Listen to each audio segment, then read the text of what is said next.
Primero saludamos a la audiencia, José Alcina, Liliputiense, José Domenech en YouTube y en Facebook Arnau Abraham y José Manuel Antoli son los únicos que de momento han escrito. Si no escribís no puedo saber quién sois.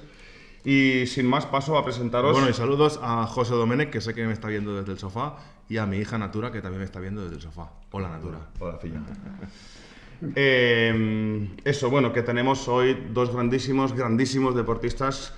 Me voy a atrever a decir que es de lo mejor que tenemos en España a nivel agua dulce, feeder y agua dulce, la propia modalidad. Y bueno, la primera, que es Ornella Tosta, es subcampeona del mundo, doble subcampeona del mundo y campeona del mundo en agua dulce. Y bueno, y un sinfín de horas y su seguro autonómicos, provinciales y sociales, no sé los que tendrá. Y bueno, pero deja que se presente ella. Ornella, buenas tardes. Hola, ¿qué tal? Bueno, a todos y evidentemente a todo el público que nos esté viendo hoy.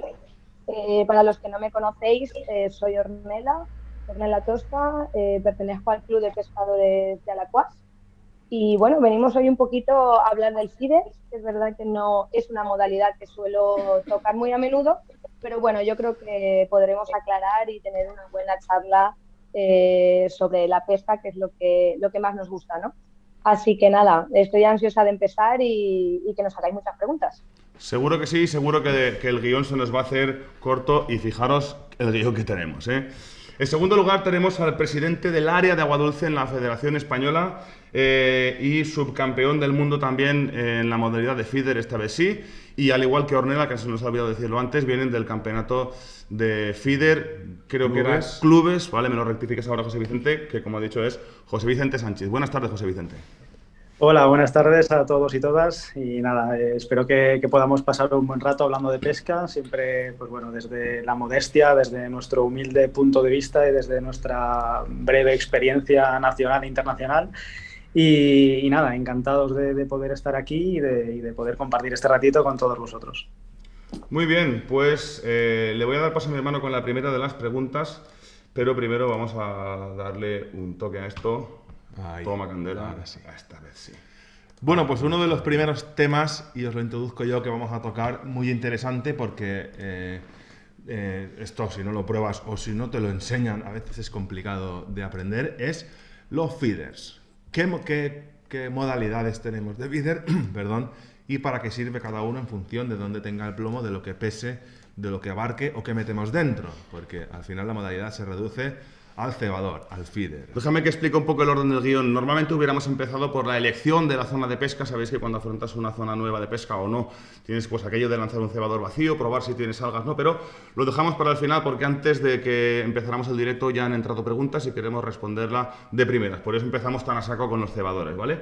Así que, si os parece, vamos a empezar con uno de los cebadores básicos que no sé si se puede utilizar en competición, eso me lo decís vosotros ahora, que es el muelle, pero sé que se utiliza mucho a nivel aficionado, social, ¿no? Sí, sin competir, vamos. Vamos con los muelles. ¿Para qué sirven? ¿Cuál es la ventaja? Y si son legales o no en competición. ¿Alguien me oye? José sabrá seguro más de normativa que vale, yo. entro yo. Pero pues. no valen, no valen. No valen. Vale. Bueno, hay que matizar. En competición oficial normal, en el cebador normas que conocemos desde hace unos años hacia aquí, no valdrían.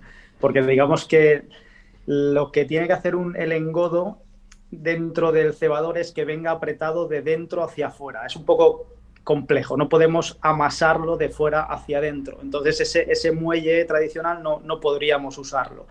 Pero desde hace un par de años aquí ha salido otra modalidad de cebador que ya la llamaremos freestyle o método freestyle, que la gente generalmente la confundimos solo con el método, con el cebador este plano, que supongo que después hablaremos de él. Pero bueno, al final el freestyle o el método significa adaptar este cebo, este engodo al cebador de una manera diferente y sobre todo con un bajo corto. Y ahí en esa modalidad sí que valdría el cebador de muelle, del que conocemos de toda la vida, que lo apretamos y tal. Al final es un cebador donde por todas las caras tenemos cebo. Como podéis ver, no molesta en ninguno de sus vertientes que los peces puedan acceder a ese cebo, y con un bajo generalmente corto es un cebador infalible, además económico y clásico. Por eso quizás sea uno de los más vendidos o de los más utilizados por todo el mundo. Perfecto. Pero lo tenemos que meter en la modalidad de feeder normal. O sea, o tenemos que crear, como se ha hecho, la modalidad de freestyle, porque en competición solo se permite 50 centímetros mínimo debajo. Exactamente. En competición normal este cebador no estaría permitido, ni por el modelo de cebador, ni por la largaria debajo que aconsejaríamos para pescar con este cebador. No tiene sentido, por decirlo de alguna manera, usar este cebador con un bajo de 50 centímetros mínimo. No sería lo mejor. Vale, nos vamos a por un cebador muy común, que es este, que es el redondito con el plomo pegado a lo que es la pared, ¿vale? Sin tapas. ¿Esto cuándo lo utilizaríamos? Este sería un cage, un cage. Es el cebador normal de toda la vida de competición. Este personalmente lo usaría pues, hasta unos 30 metros. Dependiendo de la corriente usaríamos un gramaje u otro. Ya vamos diferenciando los cebadores dependiendo de la distancia a la que pesquemos. Eso me gusta. Sí, dependiendo al final. Ahora después haremos un breve resumen si os parece. Yo este cebador lo suelo usar hasta 30 metros. No quiere decir que no lo podamos usar hasta 35, una cosa así, pero tiene menos aerodinámica que los que hablaremos después. Por lo tanto, a la hora de lanzar pues es más cómodo lanzar otro tipo de cebadores cuando pasamos de 30 metros. El peso lo decidiremos en función de la corriente y de lo que queramos que tarde el cebador en bajar. Si estamos haciendo una pesca rápida, por ejemplo, de gatos o algún otro tipo de pez y queremos que baje lo antes posible, pues meteremos más gramaje, incluso dependiendo de la profundidad a la que vayamos a pescar. Por ejemplo, si tenemos un escenario de 1 metro de agua donde no hay corriente, pues podemos pescar perfectamente con 20 gramos, pero si no hay corriente y hay 7 u 8 metros de agua, nos interesará que baje lo más pronto posible para que el cebado, el engodo que metemos en este cebador o el encolado no se desintegre por el camino. Entonces es importante que a la hora de elegir el peso del cebador tengamos en cuenta la distancia que vamos a pescar, la corriente y la profundidad de las aguas. Dejadme... Entonces, dime. Nada, y por acabar, el material de ese cebador cage sería la rejilla metálica de toda la vida o algo plasticoso, una superficie de plástico con menos agujeros. Podemos encontrar también esa rejilla de plástico, pero al final el material lo podemos dividir entre un material duro y un material blando, sea plástico o no, básicamente porque se pueda enganchar o desenganchar más fácilmente de las rocas, de las algas. Lo vamos a utilizar así y que esté más tapado o menos en función de que queramos que el cebador, el engodo encolado salga antes o después del cebador. Ese sería un poco el desglose de cuándo usamos diferentes tipos de cebador cage o de cebador normal que estamos hablando. Y si le ponemos a este cebador una tapa debajo, que es el siguiente que tenemos. Al redondo con el plomo pegado con tapa. José no lo puede ver, pero ese estoy casi segura. Bueno, ese no, pero el que has puesto antes, yo creo que tiene apertura y es para el gusano suelto. Pero el que acabas de poner ahora es el redondo, pero sí, tapado por debajo. Sí, el de antes supongo era que es para que caiga de suelto. pie, José, ¿puede ser? ¿Es un caje o es un aro de base? Es un caje, pero lleva también abajo una tapa. Con una tapa. Bueno, generalmente eso lo hemos usado muchas veces para el encolado, para que caiga solo por la parte que está más cercana al anzuelo. Sí, es que no puedo ver la imagen, pero cuando nosotros tapamos, si el cebador es así, ¿de acuerdo? Y tapamos una base es porque queremos que solo expulse comida por una parte y no por la otra. Bueno, pues al final simplemente tiene que ver con eso. Yo lo utilizo en verano cuando se seca el gusano mucho, que a veces se va desparramando. Este me permite lanzarlo mejor. Bueno, puede ser otra opción, pero lo suyo sería que no se secara. ¿Cuánto nos queda para aprender? Por cierto, que estoy viendo aquí las fotos que tenía que haber conectado Sergio Nogués, pero bueno, no ha podido. Lo saludamos, ¿no? Hombre, Sergio, claro. Gracias por tu tiempo que no has podido invertir, pero ya hemos hablado que haremos un directo con él en un futuro, que ya no sé cuántos tengo ya pactados. Vale, si seguimos con los redonditos de malla, pero el plomo en punta, ya puedo deducir por lo que ha dicho José Vicente que entiendo que para lanzar más lejos o para que se clave. Sí, el tipo rocket. Sí, el tipo rocket lo usaríamos pues a partir de 30, 40 metros para tener una aerodinámica mayor a la hora de lanzar. Estos son los que, bajo mi punto de vista, serían unos de los que mejor lanzan a grandes distancias y yo personalmente me gusta usarlo para el encolado, porque cuando usamos este tipo de cebadores, el encolado va saliendo más o menos uniforme por los agujeros y bueno, permite descargar mejor que si lo usamos con engodo. Para engodo a largas distancias usaría otro tipo de cebador que supongo que nos preguntaréis ahora. Sí, pero como tengo el siguiente, un cebador cuadrado, y también me han preguntado esta tarde que cuál es más para corriente, o por qué elegir un cebador redondo o uno cuadrado. Sí, el cebador cuadrado, digamos que lo usaba, es un cebador quizás antiguo, no lo solemos usar mucho. Ya al principio de los principios sí que teníamos más manía con eso, y al final, más que sea cuadrado o redondo, lo más importante es la base de plomo. Si la base de plomo es bastante ancha, al final te va a aguantar con la corriente, y si la base de plomo es más estrecha, pues va a bailar un poco aunque sea cuadrado. Entonces, evidentemente, el cuadrado siempre bailará menos que el redondo, pero lo más importante entre cuadrado y redondo es la base de plomo que tenga. Es decir, si tú tienes un plomo redondo así y solo tiene esto de base, te va a bailar igual. Sin embargo, si tienes 3 dedos de base y este es redondo, pues te va a bailar menos. Bueno, para que nos entendamos un poco. Ya me invitarás a los túneles del viento de los cebadores, porque ¿cómo sabes sí, eso? ¿verdad? Pero eso tú no lo has visto, no jodas. Sí que lo hemos como visto. los equipos de la Fórmula 1.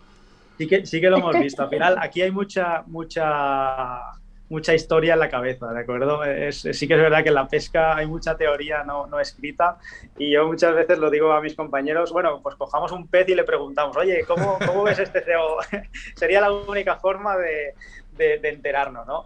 Sí que es verdad que nosotros hemos perdido bastante tiempo yéndonos a alguna piscina o algún sitio con aguas claras y haciendo pruebas y pasando días enteros viendo este tipo de cosas, ¿no? Cómo descarga los cebadores, cómo descarga este engodo o no, de qué color es este engodo después de 1 hora dentro del agua. Es decir, hay muchas pruebas que no solo son pescar y que las podemos hacer hasta en la bañera de casa o en un cubo, y nos va a permitir ver muchísimas cosas o entender el funcionamiento de los cebadores debajo del agua. Como siempre digo, hay que pescar en casa. Eso funciona. Hostia, que sí funciona. Vale, mira, tenemos una pregunta que, aunque se sale del tema, siempre sabéis que me gusta atender a la audiencia enseguida, que es de Vicente Calomarde. Dice, cuando realizáis los lances, ¿soléis usar el clip del carrete para frenar la línea y así que caiga siempre en el mismo sitio, o usáis otras técnicas? Yo soy un amante del clip. Sí, yo también. Sí. Siempre, especialmente a largas distancias, y especialmente pues una pesca de riola, fortalén, que vamos muy pegados al límite, sean cañas o sea piedra. Al final tenemos que usar eso, para eso está también. Es decir, hay mucha gente anti-clip, parece ser que si no usas el clip eres mejor técnicamente, pero yo no lo creo así. Sí que es verdad que bueno, que después hay otras manías, ¿no? Hay gente que pone una goma, hay gente que pone directamente el hilo en el clip. Yo soy de los que pongo el hilo en el clip y no me complico. Y pocos peces he perdido. Cuando arranca siempre tienes que estar un poco atento para desengancharlo y que salga, y evidentemente pues hacer una marca para poder después volver a ese clip. Estamos viendo un vídeo de Sergio Nogués, además a cámara lenta, que se ve perfectamente cómo lanza, cómo dobla la caña, cómo se espera a que llegue el cebador a la altura, y después veréis que la caña le pega un pequeño tirón que él acompaña y ¡pop! Y casi con la mano tú puedes elegir ese medio metrito más adelante o atrás para dejar el cebador al sitio. Y esto te permite... es que yo los he visto mucho en Fortalén. Y esto te permite también ya directamente pescar con la línea tensa. Ya se queda más si tensa. No, sí. el rato que estás tensando la línea... Correcto. Has perdido Principalmente peces. es por la tensión principal de la línea, de que la línea quede tensa. Para la inglesa también se suele aplicar también. ¿Verdad que sí? Sí, y fijaros también lo que hablábamos antes de cuando descarga un cebador. Imaginaros estar pescando en un escenario con 6, 7, 8 metros de profundidad. Si tú lanzas siempre con el clip al mismo sitio, el cebador va a caer siempre en vertical al mismo sitio. Te vas a ir 1 metro. Si tú te pasas 4 o 5 metros y tienes que recoger mientras va cayendo, tú haces una estela de partículas de engodo brutal y posiblemente los peces se acaben levantando. Nos pasa muchísimo, sobre todo en Almenara, que es donde solemos pescar, en las pesqueras más hondas, que tienes más agua. que al final dice, si están comiendo en superficie, si están comiendo la caída, claro, al cabo de 2 horas los peces los subes, quieras o no, de tanto machacar con el engodo, porque se va cayendo y el pez va subiendo, quieras o no. Pues ahí es un trabajo de elección de engodo, de elección de cebador y de peso del cebador. Ya. Vale, nos queda un cebador, que es un cebador que es para cebar, ¿sabes? Vaya. Es que es verdad. Es decir, ¿cómo lo llamas? ¿No? Claro, es el Claro, cebador. el cebador para el precebado, el grandote. Sí. Bueno, Con para, el que aro. para que la gente que vea un cebador de tales dimensiones, porque la verdad es que son bastante gordos, que diga, hostia, ¿esto para qué es? Que lo sepan. De todas formas, cebadores para cebado también hay muchos modelos. O sea, el que estás poniendo ahora puede ser uno, pero creo que no sería el que utilizaría Sergio o José seguramente para cebar. Pero también hay muchos modelos dentro de los cebadores, ¿no? Para cebar. Pero suelen ser los cebadores muy grandes, ¿no? Para cebar. Sí, a ver, Depende del cebado. depende. Yo me pensaba depende que de lo sabía que- pescar a Fidel. Depende de lo que nos interese. Depende de lo que nos interese. Hay veces que nos interesa meter poca comida y por lo tanto es mucho más rentable o mucho más técnico usar la misma caña que vamos a pescar con el mismo cebador que vamos a pescar relativamente pequeño y meter 2 o 3 lances, así sabemos que no fallamos. Cuando tenemos que meter mucha cantidad de comida en un cebador inicial, sí que usamos estos grandes, sean de plomo de base o sea de plomo de aro que se ponen debajo. ¿Sí? Porque, bueno, al final, pues eso, al final metemos gran cantidad de comida y somos más rápidos. Para estos cebadores tan grandes usamos cañas especial de cebado Claro. o cañas directamente de carp fishing, porque una caña normal vamos, es un peligro meterle, pues eso, 50, 60, 80 gramos de cebador más toda la comida cargada. Un cebador de 7x5, podemos cargarnos la caña fácilmente. Pero Y no está la mira. cosa como para cargarnos. Pues mira, como el siguiente tema del guión son los engodos, vamos a enlazarlo con el tema del precebado. ¿Cuán importante es el precebado? Sí, porque lo hace muy poca gente, ¿eh? Efectivamente. Por lo menos a nivel social, lo que nosotros vemos, el precebado, 2 bolitas y a pescar anzuelo carnado enseguida. ¿Y cuán importante es y cada cuánto habría que hacerlo? Porque si voy a pescar 5 horas, solo cebo los primeros 5 minutos. Es fundamental. De hecho, uno de los entrenamientos o de las incógnitas fundamentales de un mundial o de una competición grande es cómo tenemos que hacer el precebado. Si tenemos que hacerlo abundante, si no, si tenemos que hacerlo de tal forma o de otra.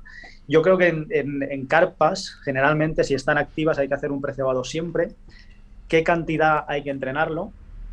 Y en función de eso, pues bueno, hay que ver cómo están acostumbrados los peces a comer, o si metemos engodo encolado, o si metemos engodo con algo más. Eso es, hay que entrenarlo, pero es fundamental. Vamos, sin duda hay que trabajarlo. Y después tenemos como a grandes rasgos, 2 vertientes, ¿no? Podemos hacer un precebado potente y después ir echando poca comida y después precebar otra vez. O si queremos evitarnos eso, tenemos que encontrar el tamaño del cebador adecuado para no tener que pararnos a cebar. Es decir, metemos un cebador, imagínate que metemos de cebado intensivo 2 litros de engodo, que pueden ser, pues no sé, 10, 12, 15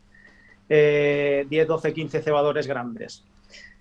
Ha habido pescas que hemos hecho nosotros, pues por ejemplo, no sé, se me ocurre en el canal de Castrejón para pescar gatos. Nosotros hacemos un cebado intensivo con engodo, fullí, algo de maíz y encolado, bastante potente, y no volvemos a cebar hasta la hora. Pero es que no echamos nada en el cebador, o prácticamente nada. Pescamos a cebador vacío generalmente. Entonces, cuando pasa la hora, o cuando vemos que el puesto empieza a morir, metemos otra vez 2, 3 cebadores gordos. Claro, eso lo evitaríamos si en vez de pescar a cebador vacío, metiésemos algo de comida en cada cebador. No necesitaríamos parar a cebar otra vez, pero perdemos tiempo. Como es una pesca de velocidad, nos interesa más correr durante esa hora y parar 2 minutos a recebar que ir cargando el cebador cada minuto o cada 2 minutos cuando saquemos un gato. Entonces, no hay una norma exacta de si tenemos que cebar el inicial o no, pero lo que sí que os aconsejamos 100% es que eso hay que entrenarlo y hay que tenerlo claro. El cebado hay que verlo, si tiene que ser breve o abundante, pero hay que verlo sí o sí, o hay que tenerlo en cuenta sí o sí. ¿Sabéis qué pienso a veces? Que yo creo que debería hacer los directos y engañaros y no emitirlos, y quedarme la información para mí. ¿Sabes qué pasa? Porque, hostia, es que yo he visto que callamos porque dices, bueno, vale. Oye, José Vicente, ¿y 2 litros de cebado? Yo utilizo 2 litros el día que utilizo mucho Asticot, Porque en haces 4 horas. porque haces poco precebado. No lo hago. No lo hago, ¿por qué? Y te traslado la opinión de muchos de mis compañeros, y nosotros es monográfico Almenara porque lo tenemos muy cómodo y sabemos que hay peces, ¿no? Porque somos tantos y tan pegados que si encima le metemos antes de empezar todos 1 litro de Asticot, yo creo que se hartarían. ¿O me equivoco? 2 litros de... No me refería al gusano, me refería a entre gusano y engodo 2 litros en volumen. A mí me gusta, cuando hablo de engodo, en el cebador es más fácil porque más o menos todo el mundo usamos los mismos cebadores, o los del equipo cuando estamos entrenando, pues oye, en un cebador de este tamaño metemos 8 cebadores iniciales. Eso es fácil acotarlo. Pero cuando pescamos en enchufable, mis manos no son muy grandes y echar 10 bolas de cebado intensivo, pues estaré echando X litros, y si tus manos son más grandes, igual estás echando 1,3 veces mi cantidad. Entonces a mí me gusta hablar en litros, cogemos las medidas oficiales, separamos la cantidad y a lo mejor a mí me dan 8 bolas y a ti te dan 12. Toma, entonces, candela. es una manera de acotarlo perfectamente. Incluso exactamente lo mismo en la cantidad de agua que metemos a un engodo. Nunca va a ser igual un engodo más mojado o más seco, o hecho más tarde o más temprano, no va a trabajar igual. Y cuando estamos en un equipo haciendo pruebas, tenemos que controlar hasta eso para tener una sensación más veraz de lo que estamos entrenando. Entonces, personalmente me gusta medirle el agua que echamos al engodo todos los días para saber todos los días que está igual de mojado o de seco esa mezcla de engodo. Y ya si nos ponemos a hilar fino, el día que te sale el aire, supongo que rehidratarás el engodo un poco. O cubos tapados. No, así ya tan fino no. Si es por hilar. Vale, y otra pregunta y pasamos, que si no es que hay muchas preguntas. En un escenario, vamos a poner Almenara porque creo que muchos de los que estáis conectados y vosotros dos lo conocéis de sobra. En una época normal, ¿qué tarda en desaparecer la comida de un cebador? Qué preguntaca. Y esto nos da el ritmo un poco al que deberíamos pescar para que no se nos quedara el suelo vacío y los peces pasaran al pescador del lado. Sí. Es jodida la pregunta. Eso, mirad, Espérate, ¿qué te han contado las carpas? ¿Qué dicen los peces? Mira, yo aprendí una cosa, ¿os acordáis, José, cuando estuvimos haciendo un vídeo hace unos años en Almenara? Sí.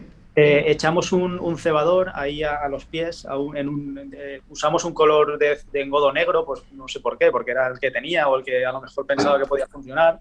Y cuando pusimos un cebador para ver lo que hacía, pusimos una cámara para grabar alguna secuencia o alguna cosa.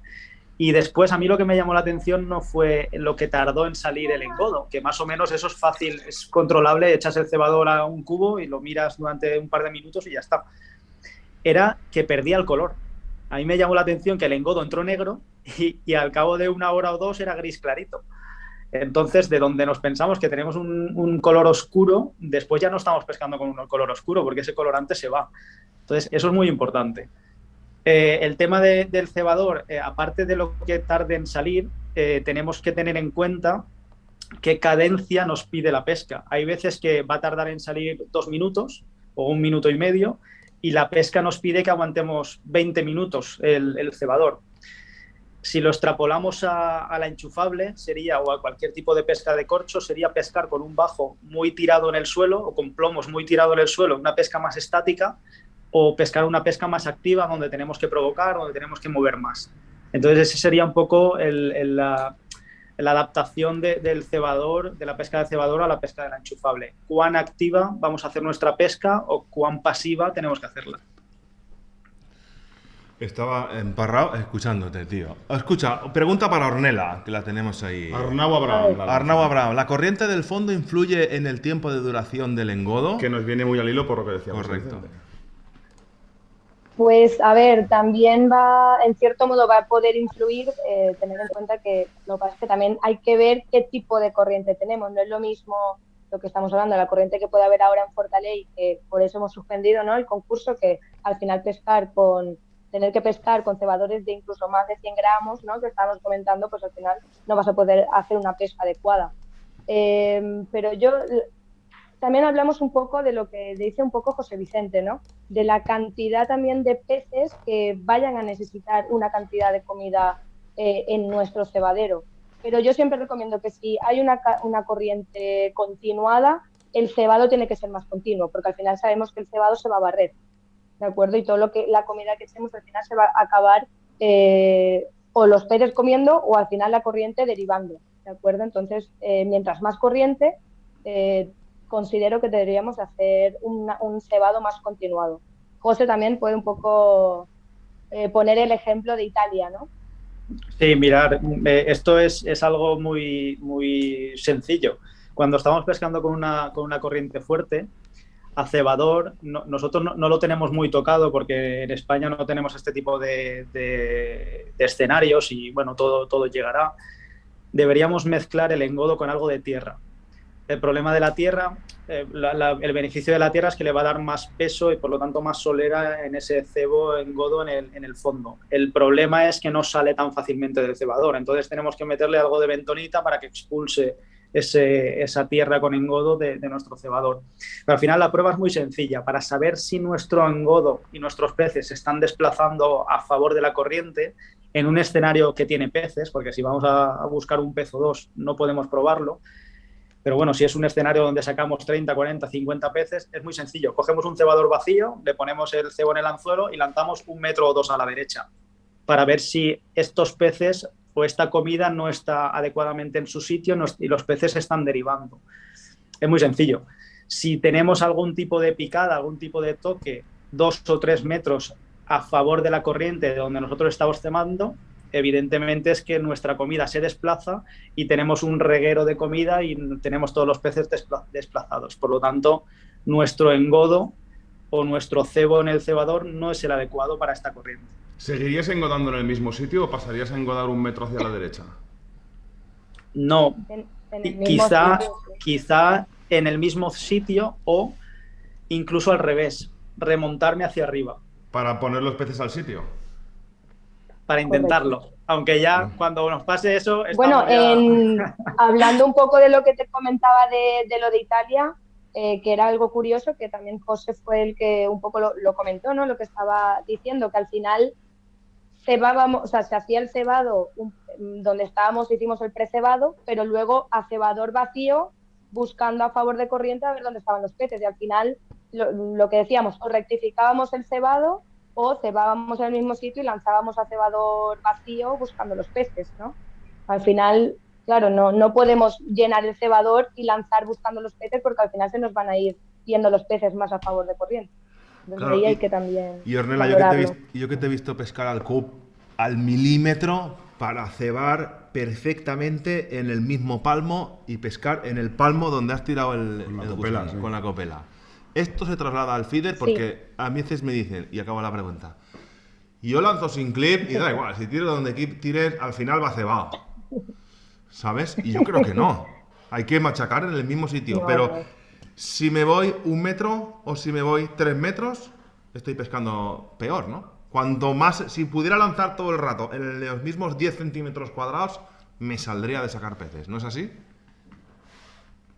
A ver, es súper importante. O sea, pienso que una de las claves, por eso yo creo que en el CUP se inventó al final la copela, porque era la única manera de los que no podían acertar con la mano dentro de un círculo, ¿no?, establecido de un perímetro de cebado, pues al final está la copela para poder atinar y cebar en el sitio, porque hay peces que solo comen en donde está la comida. Así que es verdad que tenemos otros tipos de especies que pueden comer lo que es alrededor y podemos también buscar, ¿no?, dónde están estos peces. pero en principio el cebado, si lo puedes hacer ahí, pues ahí. Mira, ya que estoy viendo fotos, ¿sabes qué pasa? Que a mí muchas veces que me da rabia cuando voy a las competiciones, y por suerte voy casi todos los meses a alguna competición a hacer el reportaje, es que la gente no va a ver las competiciones. Y después digo, pero vosotros sabéis lo que se aprende aquí y lo que se aprende simplemente viendo una competición, sin preguntar, te das cuenta de un montón de cosas, aunque sea simplemente de la organización del material de pescar, si la bandeja va a la izquierda, si va a la derecha, si tapan el cubo, si no lo tapan, el ritmo que llevan, es que te aprendes tantas cosas y haces las competiciones, y a Fortalín vosotros habéis ido millones de veces y sí, hay gente paseando, pero como le cruces una caña se quejan. No va los usuarios que tenemos ahora en Facebook, id a las competiciones a verlas, de verdad que me parece, yo os lo he dicho muchas veces a mi hermano, lo que pasa es que muchas veces no puede, digo, vente y ponte a mi lado, no me ayudes, pero mira a esta gente pescar y es increíble lo que se aprende. Engodos, seguimos con los engodos. No, y perdona que te corte, ¿Sí? José, sí que es muy importante lo que estás diciendo, porque incluso cuando vas a los mundiales es de prioridad poder ver a otras selecciones, a ver qué están probando o qué están haciendo diferente a nosotros, porque al final si estás pescando solo puedes ver lo que tú estés probando, si no ves no puedes ver otras opciones, ¿no? de pesca que pueden haber. Es súper importante lo que has dicho. Correcto. No hemos hablado de... Porque tú cuando... De las picas que utilizáis, me perdonáis las nomenclaturas, para poner las 6 o 7 cañas que tenéis a la misma distancia con la presilla sobre la cuerdecita, que claro, ya es lo primero que a mucha gente le llamaría la atención, que todo el mundo tenga 2 picas sobre el suelo con una cuerda en medio. Dirán, hostia, ¿eso para qué es? Pues si los ves montar... Para saltar si se aburren. Claro, si no pesan, pues usan una técnica, porque si tienen 7 cañas y deciden pescar a 25 metros, están las 7 a 25 metros. ¿Pero por qué? Porque calibran una y después se ponen a enrollar la línea y que llega la puntera. Aquí, vale, pues el botoncito aquí, y después que son 6 vueltas hasta aquí, vale, pues la otra caña, 6 vueltas hasta aquí, clip al sitio, 6 vueltas hasta aquí, el pick al sitio. Vale, Entonces, pero siempre que sepan que los peces están comiendo esa distancia. bueno, pero para eso entrenan. Correcto. Entonces tú cuando no tienen que estar calibrando 6 cañas, calibran una y copian así, o sea, y eso es lo primero que se me ha ocurrido, ¿vale? Una pregunta que nos entra, la hacemos rápido, ¿vale? Porque lo hemos hablado ya. Jorge Ballesteros Sánchez pregunta qué es más efectivo, si la cesta o el método. Método. Sí, yo también lo creo, pero vamos. Que, en una palabra, José, Ornella, ¿cesta o método? ¿Por qué os decantaríais? No, de verdad, depende de la modalidad, depende del tipo de especies. A la carpa. Últimamente, Valencia, Fortalén, Riola y quizá Almenara, método. Vale, seguimos con los... Espero que, Jorge, que hayáis escuchado la respuesta. Es que, y esto sí que a los 60 que sois conectados os digo que atendáis, porque esta pregunta ya la hemos hecho antes. De hecho, os voy a poner en pantalla completa, porque cuando nos ha respondido, que en este caso ha sido José Vicente, nos hemos quedado como que no decir, anda. Porque le he hecho la pregunta, a ver, engodos para aguas turbias, para aguas normales y para aguas claras. ¿Cómo los cogemos? ¿Por el color, por el olor? Y la respuesta ha sido esta. ¿Cuál? José, Ornella. respóndeme. José, sí. Claro, No lo tenía grabado, no lo tenía grabado. Intervengo en un sí, no, vale, es que yo estaba esperando la grabación. No. Yo creo que, bueno, bajo mi punto de vista, José, tú ya, a ver, ¿tú qué opinas? Yo creo que no es tanto el color del agua, sino el color de fondo. Pienso yo, A ver, José, ¿qué opinas? Y ahora nos dice, depende. Voy a decir lo mismo que hemos comentado antes. Correcto. Mirar, venimos de un mundial en Italia, del mundial de Feeder Clubs, 43 equipos. Todo el mundo nos había recomendado un engodo salado de color negro. Y cuanto más salado y más oscuro, mejor era el engodo. Y al final los equipos que han triunfado han usado amarillo y dulce. Dices, ¿por qué? Pues no lo sé. Pero en definitiva, muchas veces tenemos tendencias de usar dulces y salados dependiendo de la época del año, color oscuro, color claro dependiendo del fondo, dependiendo de la especie. Por ejemplo, me viene a la cabeza la lisa en aguas relativamente claras, o el barbo en aguas claras, o la carpa en aguas turbias. ¿Por qué la carpa generalmente usamos un engodo amarillo en aguas turbias y a lo mejor para otro tipo de peces europeos como Plaqueta, Gardón, no vamos a usar un engodo amarillo. A veces sí, a veces no. Es decir, al final no hay una regla exacta que nos vaya a decir siempre cuanto más clara el agua, más oscuro el engodo, o cuanto más oscuro esté el fondo, más oscuro tiene que ser el engodo. Al final es buscar una historia en nuestra cabeza o un poco buscar unos patrones que muchas veces nos van a dar algo de información los pescadores locales. Mira, recuerdo, por ejemplo, las primeras veces que pescábamos plaquetas.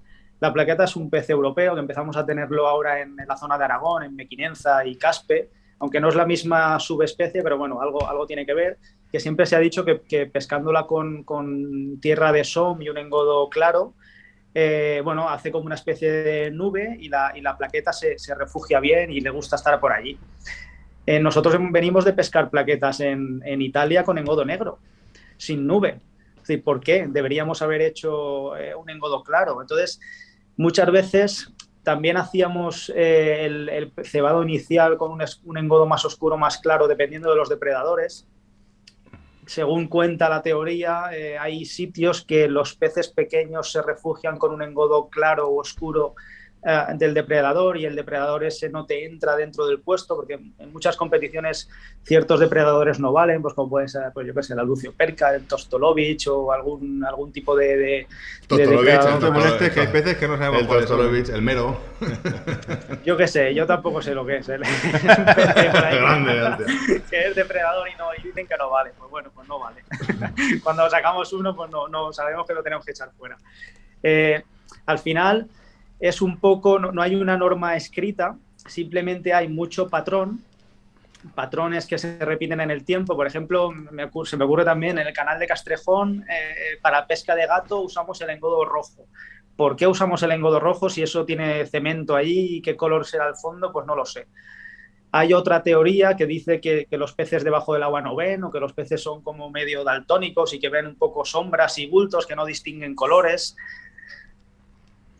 Sinceramente, no hay ninguna teoría, porque cuanto más escenarios conozco y más campeonatos, sobre todo de primer nivel, pesco, cada teoría que vamos aprendiendo se va rompiendo de la anterior.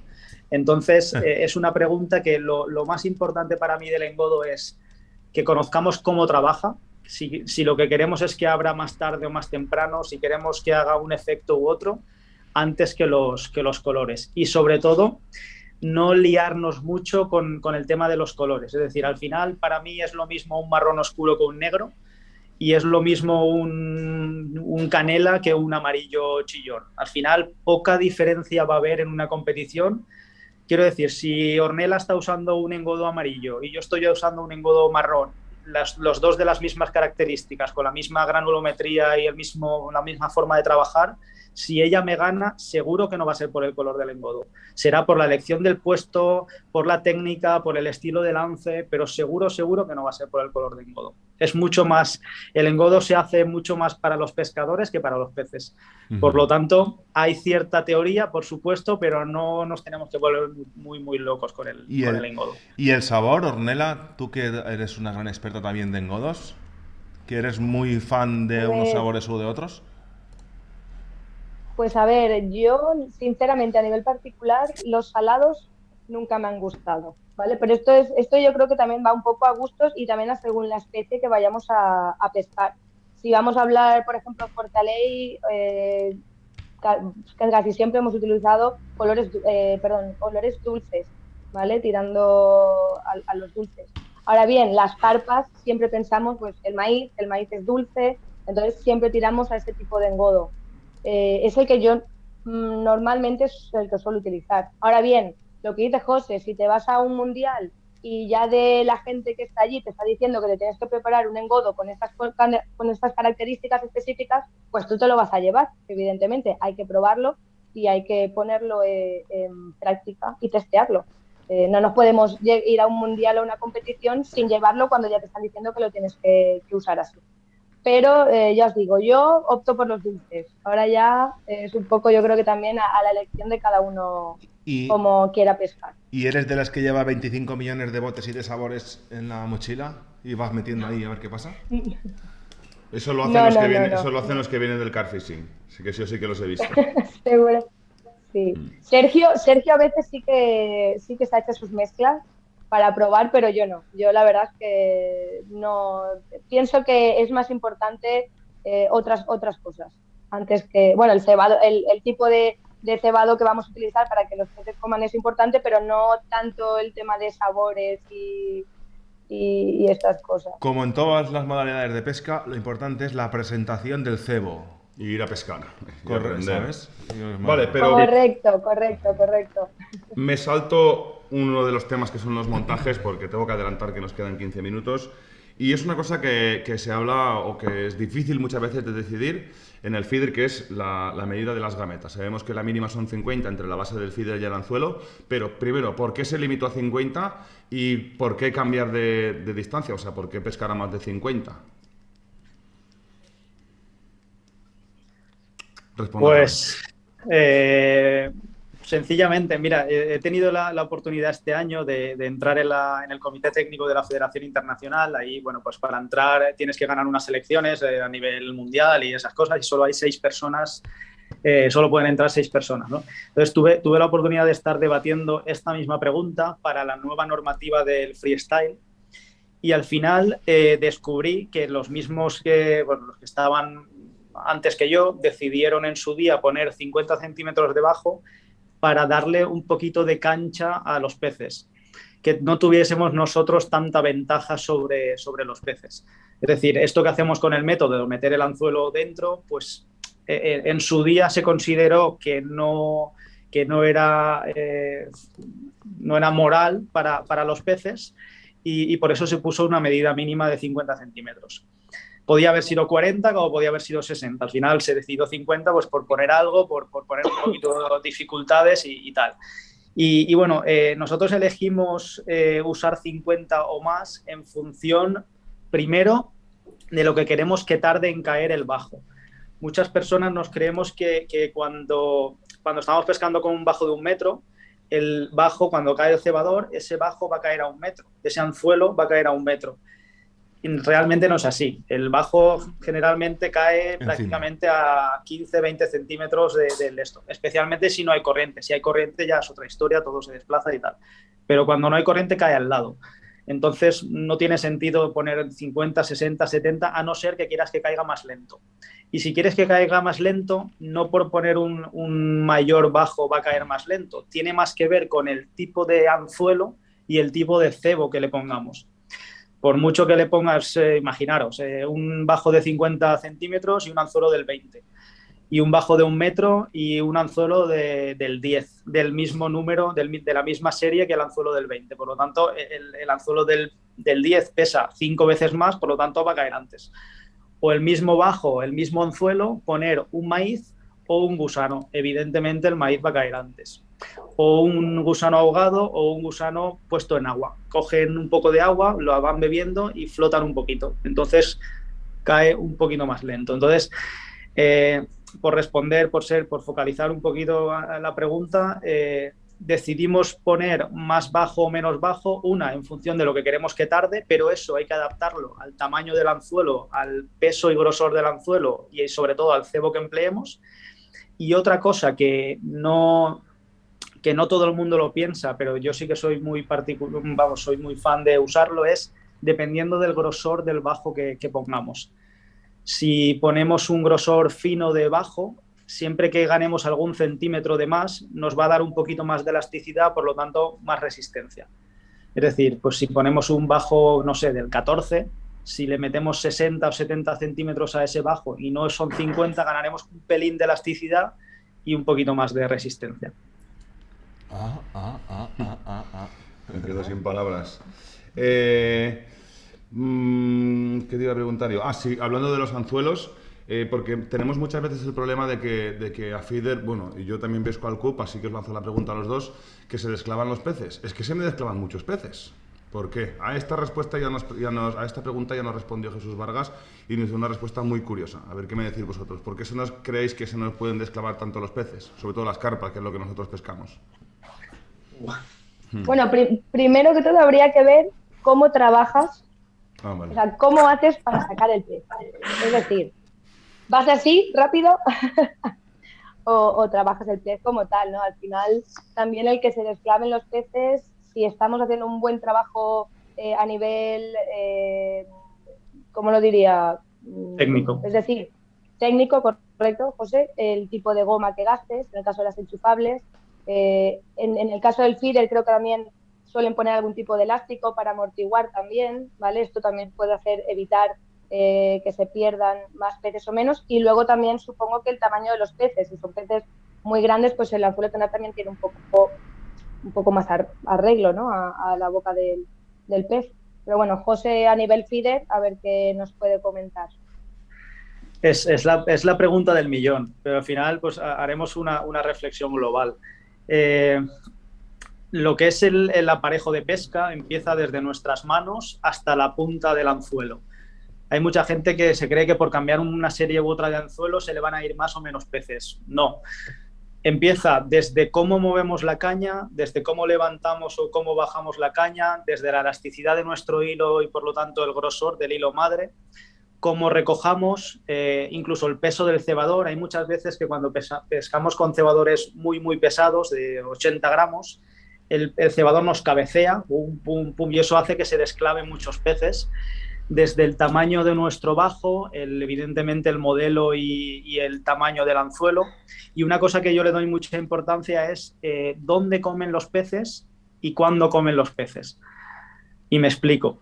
Si nosotros estamos sacando peces que vienen muy tragados, ¿no? Que vienen cogidos de dentro, pues posiblemente sea un indicador de que los peces, posiblemente no, está clarísimo que los peces llevan un rato comiendo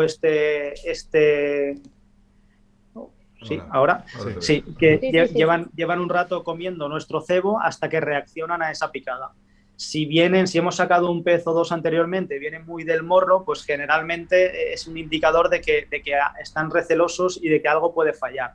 Entonces, los peces que sacamos nos van a dar indicaciones, nos van a dar inputs de información de los peces que se nos han ido. Eso por una parte. Y después que toda la maquinaria, desde el pescador hasta la punta del anzuelo, tiene que ser una maquinaria perfectamente engrasada, tanto en el cebador como en la enchufable, como en todas las pescas. No tiene sentido usar un cebador, un anzuelo pequeño y una goma dura. Se nos van a ir todos.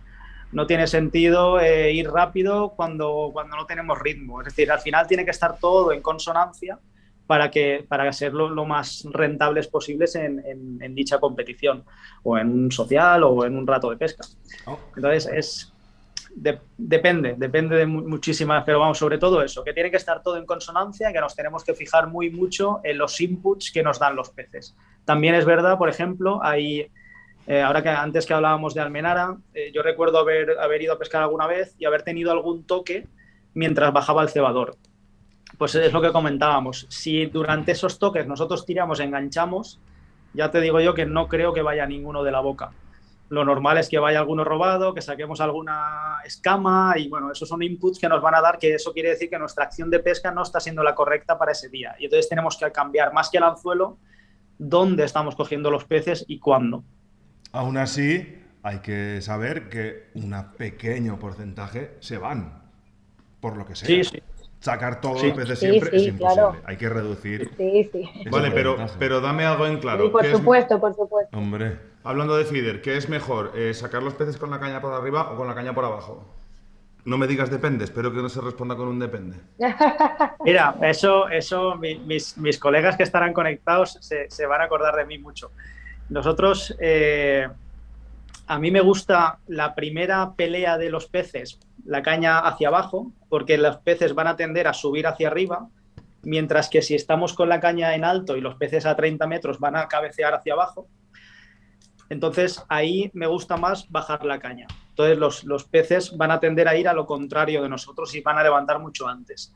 Y después otro truco que a mí me gusta, que a lo mejor yo lo exagero, es que cuando los peces están ya pues, a boca de sacadera, me gusta tener mucho hilo fuera de carrete, por lo tanto levantar mucho el brazo. Es una posición incómoda, pero yo estoy seguro de que cuando hay mucha gente que lo saca así, y es decir, esto sería la caña y esta sería la del salabre, entonces ahí a lo mejor tenemos de punta de caña al cebador 2-3 metros de hilo, mientras que si lo sacamos aquí tenemos el doble. Claro, ¿qué pasa? Que ¿cuántas veces nos ha pegado un arreón la carpa o el barbo o la lisa de última hora y no nos ha dado tiempo a darle hilo?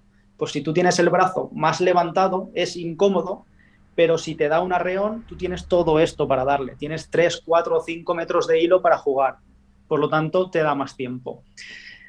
Yo suelo por tener una posición incómoda de levantar mucho el brazo y mis colegas se ríen mucho y lo hemos hablado muchísimas veces, pero a mí no se me van los peces y toco madera generalmente a boca de Salabre y a otros igual sí.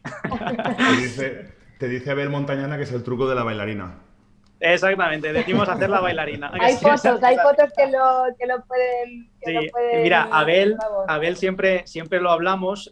Hubo una competición que fue, no sé si fue el día 14 de febrero del 2017 o una cosa así, o del 2016, que Abel pues, quedó segundo, yo gané en Almenara, que Abel tuvo más peces que yo, pero se le fueron todos los peces por no hacer la bailarina.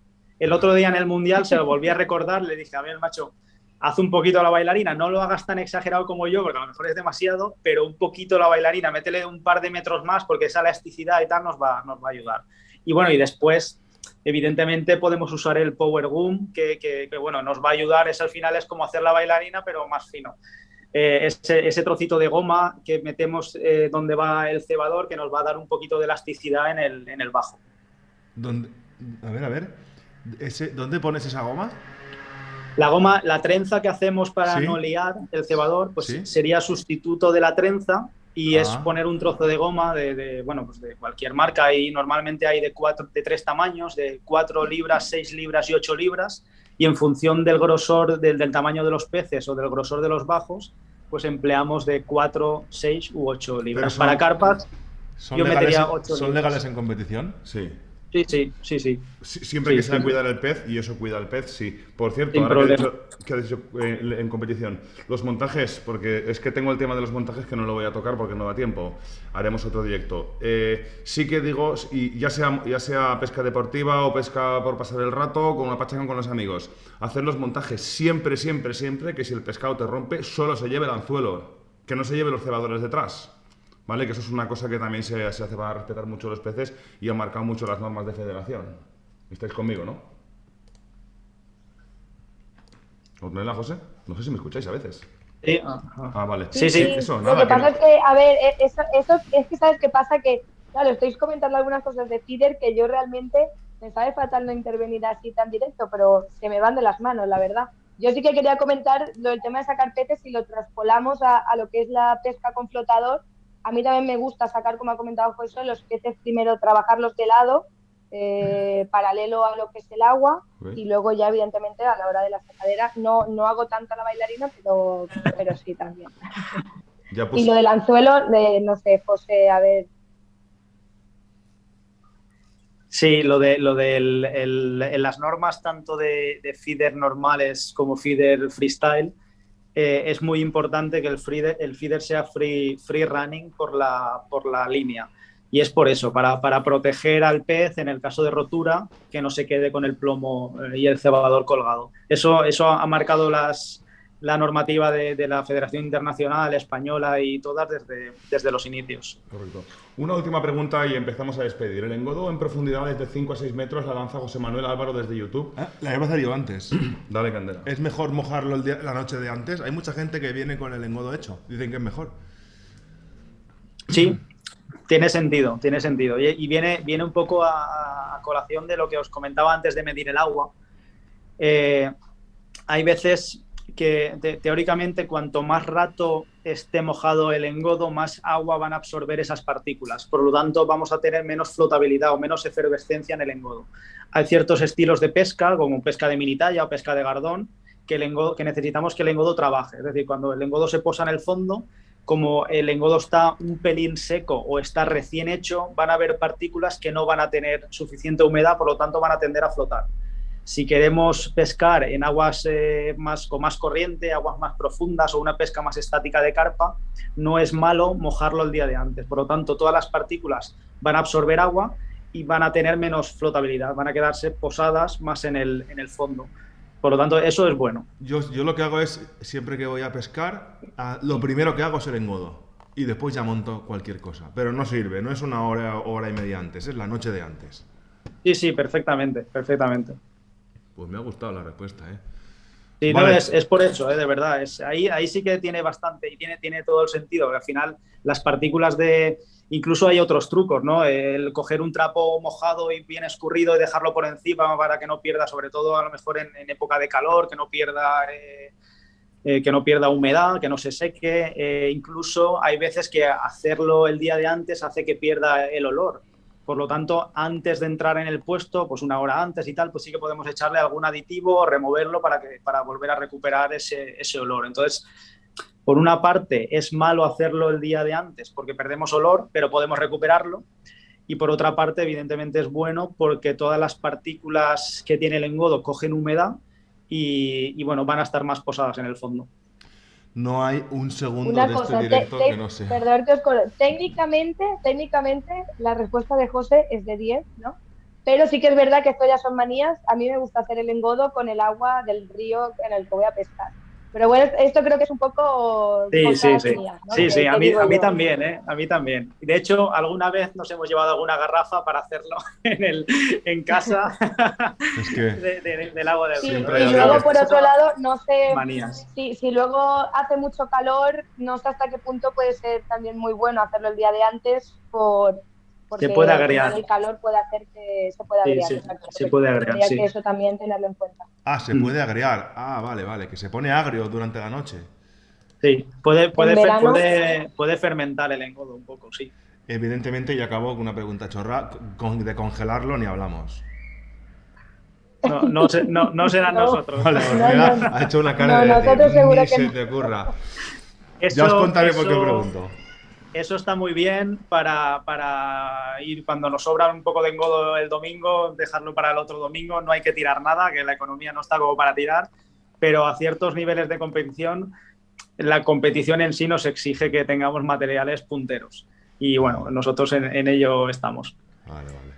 Me dice Blaisan Chiscanto que en el vídeo que hemos puesto no haces la bailarina, pero es que la pieza que saca tampoco era para... No, tampoco peleaba mucho. ¡Ey! ¿Qué vamos a hacerle? No, pero yo lo he visto, ¿eh? Yo doy fe que la bailarina está ahí. Que si no, Bailo bien. Como seguro... que si no lo sabes, lo ves pescar y haces... Este chico no ha pescado en su vida, ¿sabes? Recoge Este no tiene ni idea, pero Sí, todo sí, tiene sí. una explicación. Sí. Como seguro vas al freestyle y yo también, porque ya lo tengo cerrado para caza y pesca, allí te haré la foto de la bailarina. Me espero yo detrás de Vale. ti. Perfecto. Venga chicos, pues nada, la vamos a dejar aquí. Os doy un último turno de palabras si queréis saludar, agradecer, criticar o romper una lanza en favor de lo que queráis. Adelante, Ornella, por ejemplo. Pues nada, yo os agradezco este directo. Sí que es verdad que ya sabíais, ¿no? Que no era mi punto fuerte. Os espero y espero que me apuntes para otra ronda, ¿no? Pero esta vez de flotador. Y nada, muchas gracias a todos los que se han conectado para compartir este momento, ¿no? Sobre la pesca y en este caso sobre el FIDE y que hayáis aprendido un montón. Que si hemos aprendido, le estaba diciendo antes, creo que es un directo que es todo caviar, es que todos los momentos son información súper válida y conclusiones que vosotros que habéis pescado en un montón de sitios y un montón de veces habéis sacado y nos aportáis a todos nosotros y la verdad es que nos ayudáis un montón, que es por eso por lo que hacemos estos directos, ¿no? Blay me pregunta si el vídeo este se puede ver otra vez. Por supuesto, cuando cierre el directo se va a quedar colgado en Facebook, se va a quedar colgado en el canal de YouTube y se va a quedar 6 días son, Andrea, en Twitch. 14 días en Twitch. Pero claro, que se puede ver. Y si no, me escribes por Messenger y yo te lo mando. Vale, José Vicente, un último turno de palabra, cuando quieras. Nada, muchísimas gracias por la invitación, muchísimas gracias también a las personas que nos están viendo y nada, pues bueno, espero que hayáis disfrutado como lo hemos hecho nosotros, porque la verdad es que hemos pasado muy buen ratito. Y nada, desde la máxima humildad y modestia, pues bueno, intentamos responder a las preguntas, pero vamos, recordamos que la pesca no es una ciencia exacta, que cada uno tenemos nuestras manías y que al final, pues bueno, tenemos que aprender de todos y después adaptarlo a nuestras creencias y a nuestras costumbres. Sé que es lo más importante, es un poco eso, estar cómodos con lo que cada uno hace y con lo que cada uno cree. Y nada, insisto, muchísimas gracias por habernos invitado.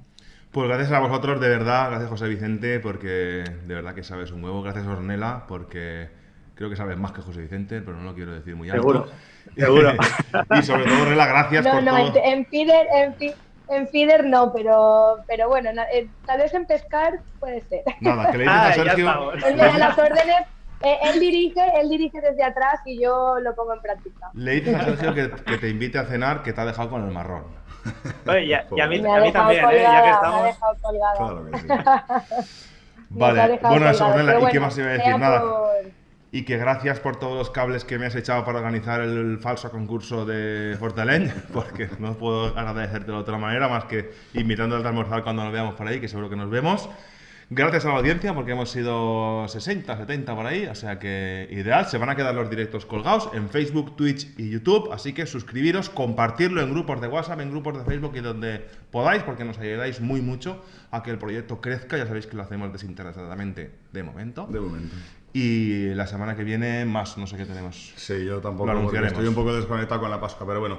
Yo sí que quería terminar, José Vicente y Ornella nos agradecen lo que estamos haciendo, pero yo les agradezco, y además esto con José Vicente lo he hablado ya alguna vez que nos hemos visto, lo que ellos hacen por el mundo de la pesca, y sobre todo por el mundo de la pesca como deporte, porque si hay no sé, alguien que defiende la pesca como deporte, con disciplina, con seriedad, con rigurosidad, con orden, con normas, Con limpieza. y con limpieza, sobre todo con disciplina, ¿no? Un poco con resumen, es José Vicente y Ornella, ¿no? Porque yo les he visto en las fotos, reuniones de equipo, igual que hacen el baloncesto, equipo, venga, sensaciones, o sea, poner al equipo la piel de punta antes de competir y que la gente vaya con el cuchillo en la boca. O sea, la verdad es que como ellos no he visto a nadie defender la pesca como deporte, y yo levantaré y me levantaría, se aplaudiría cada vez, porque me parece que es de 20, ¿no? Sobre 10. Así que os agradezco yo esto a vosotros. Y nada, gracias a la audiencia, pues es que os ponéis unos nombres muy raros. Coilan, Javier Pérez, Blay, Javier Pérez otra vez, Arnau, Francisco Fuster, Javier Vicente Simarro. ¿Qué pasa, Vicente? Vas a pagar la cerveza el sábado, lo sabes. Eso es cosa nuestra, os lo explico. Juan Martínez, Seril, nuestro tío Juanjo, bueno, toda la gente, Vicente Cano, que lo he visto antes, Murcia, no te has conectado, ahora te llamo. Gracias a la audiencia, gracias a todos vosotros por estar ahí, y nosotros nos despedimos hasta el miércoles a las 8, el miércoles que viene. Somos José y Alejandro, hermanos gemelos y amantes de la pesca.